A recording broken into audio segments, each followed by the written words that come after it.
दीपक कुमार जी। राधे राधे श्री कृष्ण। महाराज जी राधे राधे। आपके चरणों में कोटि कोटि प्रणाम। महाराज जी, हमारे सबके अंदर भगवान मौजूद है, तो भगवान जी हमें ये बुरे कर्म करने से क्यों नहीं रोकते? क्योंकि भगवान साक्षी मात्र हैं, तुम्हें छूट दे देगी। जैसे तुम्हारे पिता तुम्हें 500 रुपये दे दिए और तुम्हें भेजा, जाओ बाजार है, अब तुम 500 की दारू पी करके नाली में गिरे पड़े मिलोगे, तो पिता ने तो नहीं कहा था। पिता ने 500 रुपये दिए थे कि तुम्हें उचित खर्चा करना है। अब इसके बाद तुम्हारे थप्पड़ चलेंगे, जब लौट के जाओगे वो दोबारा 500 रुपया नहीं मिलेंगे। ऐसे ही तुम्हें मानवदेह मिली और भगवान ने तुम्हें अपना पावर दे दिया, देखने सुनने बोलने, ये सब भगवत पावर, भगवत शक्ति से आप चल रहे हैं। अब इसका प्रयोग कहाँ करते हो? गंदी बातें देखते हो, गंदा आचरण करते हो, गंदे खान पान को करते हो, ये तुम्हारे ऊपर छूट है। इस बात में मनुष्य की स्वतंत्रता है, वो बुरा कर सकता है या अच्छा कर सकता है, इसके लिए छूट है। परिणाम तुम्हें मिलेगा।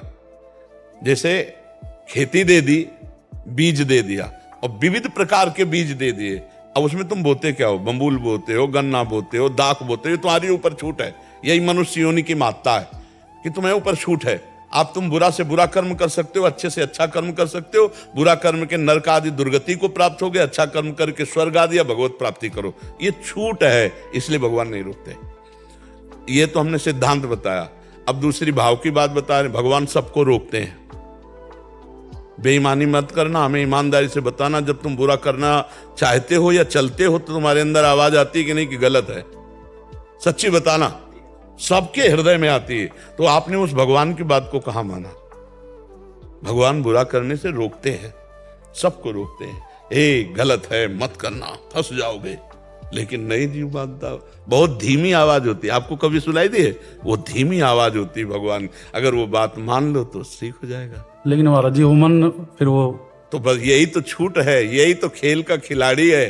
मन और 5 ज्ञानेंद्रिय, इन्हीं के चक्करों मना खष्टा। भगवान खुद बोल रहे हैं गीता जी में, ममैवांसो जीवलोके जीवभूता सनातनः मना खष्टानि इंद्रियाणि प्रकृति स्थानि करसति।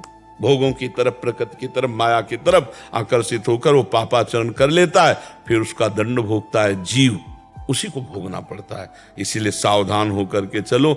गलत करोगे तो भाई पिटना पड़ेगा, अच्छे करोगे तो प्रशंसा होगी, आपका नाम होगा, आपको धन्यवाद मिलेगा, और नहीं तो फिर धिक्कार मिलेगा और नरक आदि और जेल आदि काटना पड़ेगा। तो ये छूट दी है भगवान ने कि तुम जो चाहो अच्छा करो या बुरा करो, ये तुम्हारे ऊपर छूट है। और समझाने के लिए ऐसा नहीं है कि भगवान समझाते न हो, भगवान समझाते हैं, किसी न किसी रूप में भगवान समझाते हैं पक्का। ऐसा नहीं कि तुम गलत करने जा रहे हो तुम्हें समझाए ना भगवान, अंदर से भी समझाते हो, बाहर से भी समझाते हैं। किसी न किसी दोस्त के, किसी न किसी के दिमाग में कि यार भाई तुम गलत रास्ता क्यों चयन कर रहे हो, यार सही ढंग से चलो। वो भगवान ही तो आपको प्रेरित कर रहे हैं।